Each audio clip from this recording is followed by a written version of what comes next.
Welcome to Bills Camp tonight. I'm Thad Brown along with Prescott Rossi. We don't have commercials. We don't take breaks. We don't stop until we're done telling you about every single thing that happened at Bills Camp today. Yes, we don't have suits either, but the Bills are back in Pittsford after a very nice and fan-packed night Friday night in Orchard Park. Yeah, back at St. John Fisher for practice today, and there was more bad injury news for the offensive line today.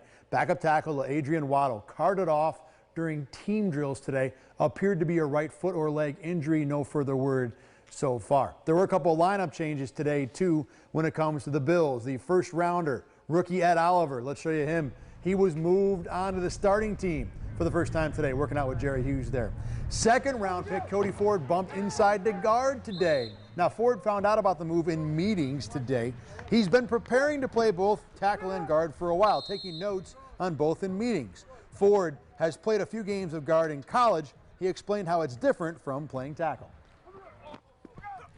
Few angles as far as pass sets and things like that, and everything kind of happens faster when you come inside too. But I already knew that, being that I played guard before. We don't really have a complete depth chart. You know, we have rep charts. Wherever they tell me I'm playing that day for practice, that's where I'm playing. I don't ask questions. I just do what I'm told. You know, really just out here trying to help the team win. If that's at guard, that's at guard. If that's at tackle, that's at tackle. The new big-name wide receivers have mostly lived up to the hype. John Brown and Cole Beasley easily the best at camp.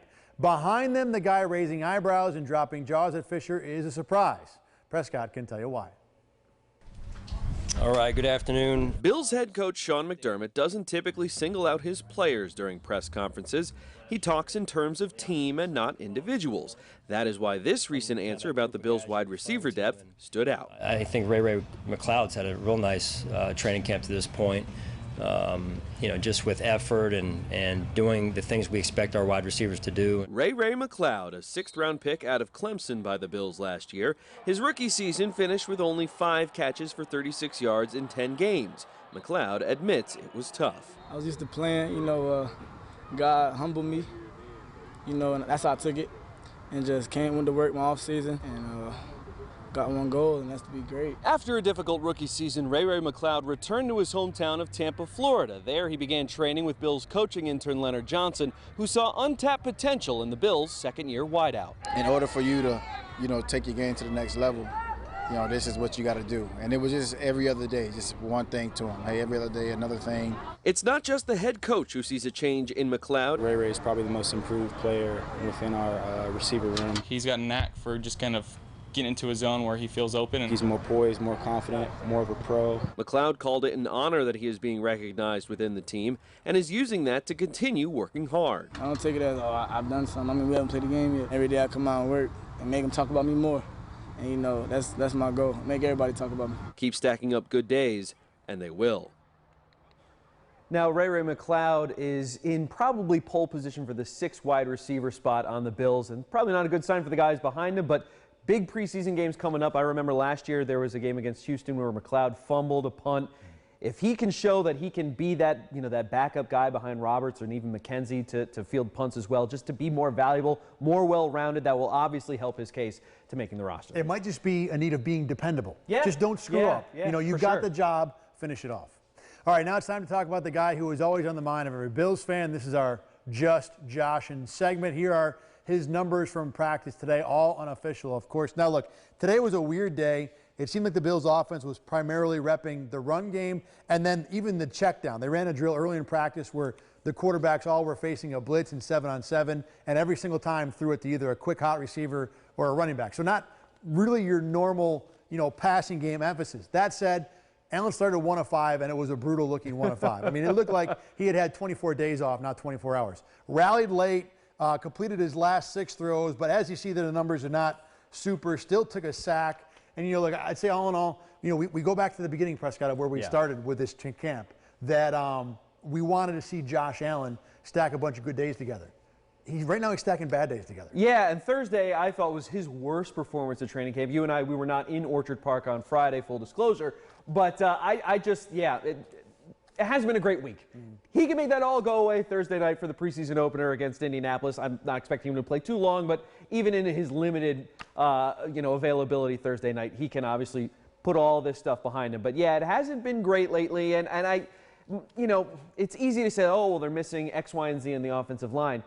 You're not going to have your 5 best offensive linemen all season. That's kind of the nature of the role. So how do you adapt when you don't have a full deck of cards? And how he's performed lately, again, it's just training camp, and we have to say that every time we talk about this kind of stuff. It's still true. But exactly. Yeah. And I think the red flags during training camp are much more noteworthy than the good plays, because, you know, we know the circumstances of these drills and of these sessions, and know that players aren't going full go or X, Y, and Z. And I just think when you see bad signs, that to me is much more troubling than when a player is performing well. And Allen just hasn't looked great over the last week. And there really aren't the consecutive threading the needle throws. He's not, you know, throwing the ball downfield into small windows a lot. Not as much as the other side, which is today the, you know, the foul ball kind of stuff. You know, and the passes happy all feet over the thing place. too. Yes. We've seen that a couple times, and that was a big problem for him last year, especially early in the season. And if he regresses back to those early season problems from last year, there might be more work that needs to be done, and maybe he's a bit further behind than we may have expected. To your point about the offensive line not being an excuse, I've said it a million times. Yeah. I'll say it again. If your quarterback's not good until your offensive line is good, your quarterback's not good. Yeah. And that's the problem. Yeah. All right, time for today's edition of Coach Speak. Remember, every day one of the head coaches or one of the coaches go to the podium to address the media. It was the head man today, Sean McDermott. Here were his thoughts after a day off with the Bills. I think that gets overlooked a little bit, and just because he is a little bit of a softer spoken guy, that what he brings to the table is certainly valuable to us. The experience he brings, how you deal with getting the ball, not getting the ball. I mean, he's been through all of that over the course of his career, so it's all great experience for our wide receiving corps. I really like what I saw the other night from that group, the guys that were on the field. I was impressed by the way they handled themselves. You know, really, other than Lee, who has experience, the rest of the guys that have been out there for us don't have much experience, if any. Josh Allen greeted some of the active duty and reserve military that were on hand for today's practice. It was Military Appreciation Day. Let's show you some of the video from that. It was a great moment, of course, to have the first responders, the military there, to be honored today. Players and coaches all together greeted the collected military members as they walked onto the field for practice. You see, it's kind of like a little tunnel there before practice. All active duty and veterans received discounts today also as part of Military Appreciation Day on concessions at St. John Fisher. Prescott and I, we have a lot to say about the Bills. We've already said a lot, in fact, not just today, but other days as well. We don't want to bore you or inundate you with just our takes, because there are a lot of people out there who have takes on football. Today's version of Another Voice involves the very famous, he should be, Daniel Jeremiah. We've stopped NFL Network analyst Daniel Jeremiah for a few good minutes. And Daniel, you guys at the NFL Network are all over the place. What is it about the Bills and this training camp that you're excited to see here? Well, it's been fun to get out here and see this football team. And having been in the stadium last year for the Chargers game, and you look at that roster and how it was constructed, and you come out here today, it's like, whoa, there's a whole new team with all the pieces that they've added, especially on the offensive side. So you got an exciting young quarterback in Josh Allen to see if he can kind of take that next step. A backfield full of veterans and a lot of new pieces here at the receiving corps. So it's fun to watch those skill positions, but don't get a chance to see it today. But how that offensive line gels and comes together in a physical way is going to be huge for this team. Of course, the big question mark about the Bills going into this year, Josh Allen, how does he progress in year two?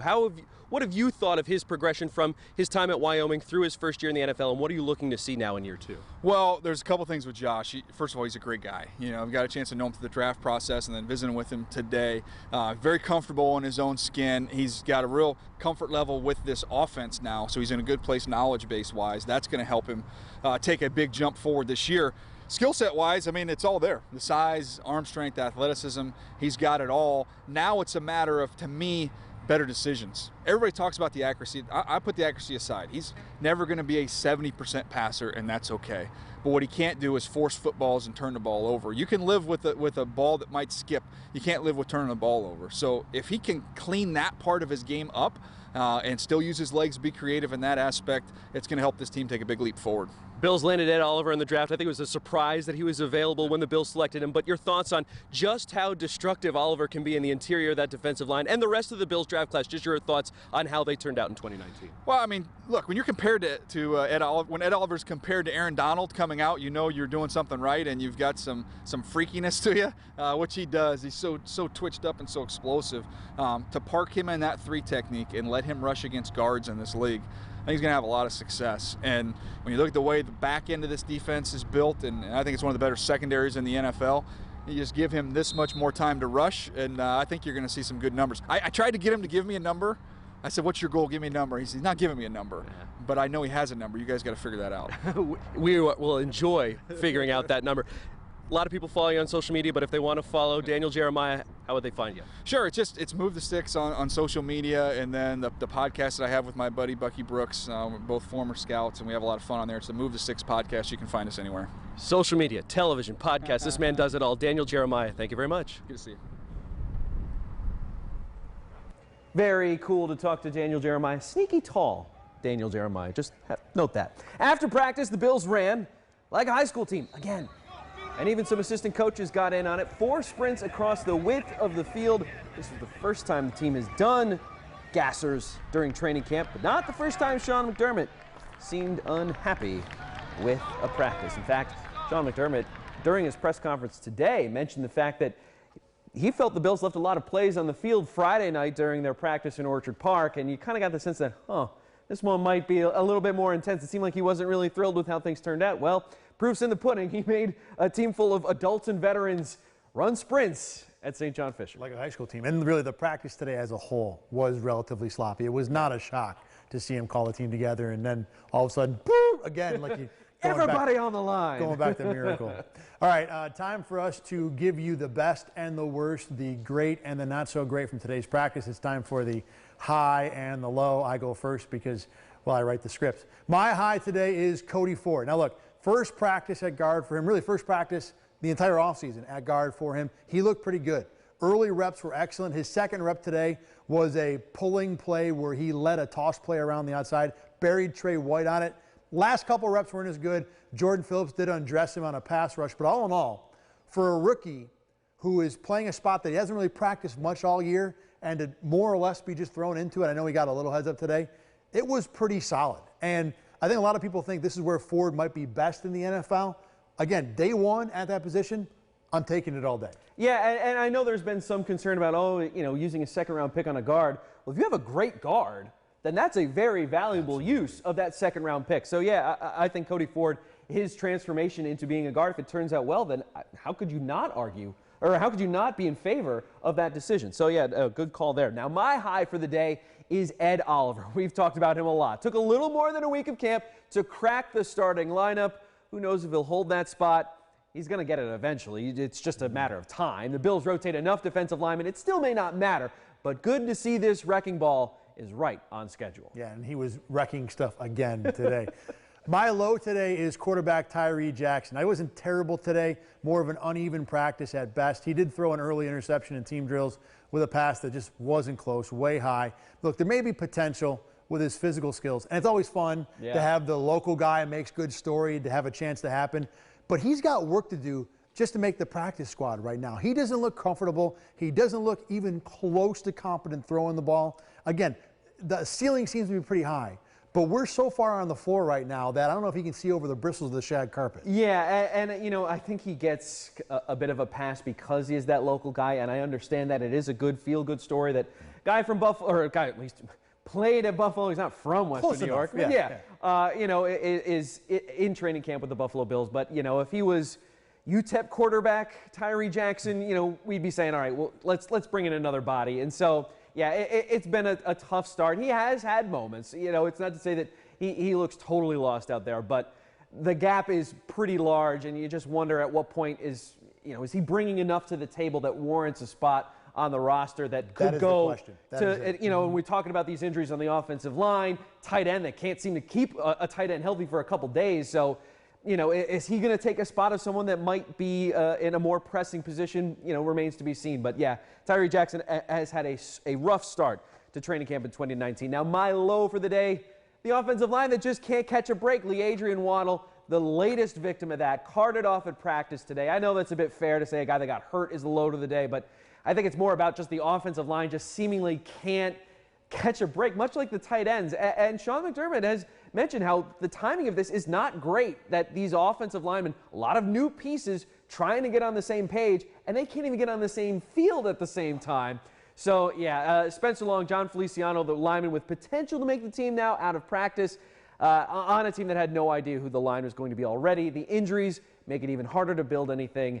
So, yeah, another tough day for the Bills' offensive line. They get my low, granted, a bit unfair. Yeah, but not so much we hated that was bad. It's it's a bad thing that is happening. And, you know, outside of Josh Allen getting hurt, the way this offensive line has not developed, and through no fault of their own, is probably the worst possible thing that could have happened to the Bills at camp. And for someone like Mitch Morse, who's suffering a concussion, fourth documented concussion of his career, and, you know, that doesn't include what may have happened to him in college at Missouri, perhaps even in high school going back. Those schools are not obligated to share, you know, the medical histories of these players. So we only know of what Mitch Morse did with the Chiefs in Kansas City, and now as a fourth documented concussion, you know, you feel for the guy. You want him to be healthy, you know, not just to be a football player, but to be a person. And so, you know, you hear concussion, you know, it's scary.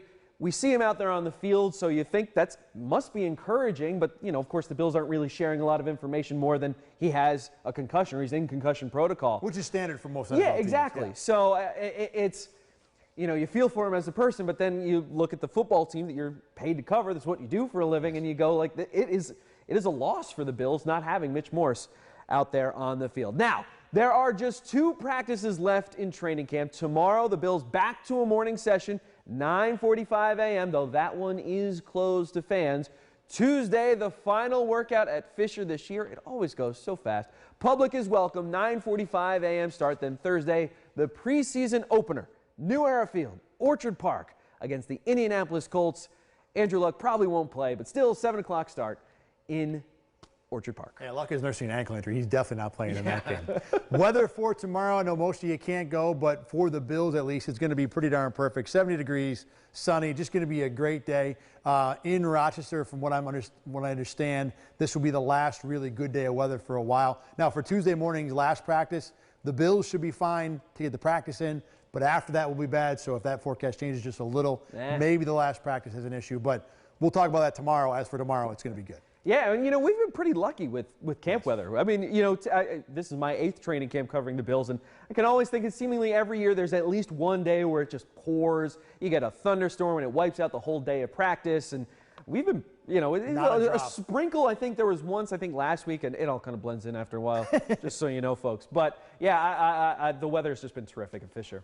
All right, that's going to do it for us tonight. Remember, Bills camp tonight on at a special time this evening because we had a 6:30 newscast at our flagship station here at News 8 in Rochester, where you are watching the show tonight. Tomorrow we'll be back out at Fisher, back at our normal time, 6:45 p.m., rochesterhomepage.net, or your website close to you. Also on the News 8 Facebook page. That's where you can find it. Remember, if you don't watch us at 6:45, the magic of the interweb is that you can watch it anytime you want. Whenever you want, folks. 2 more of these left. We'll do it tomorrow, we'll do it Tuesday, and then we will shut it down because Bills camp will be over.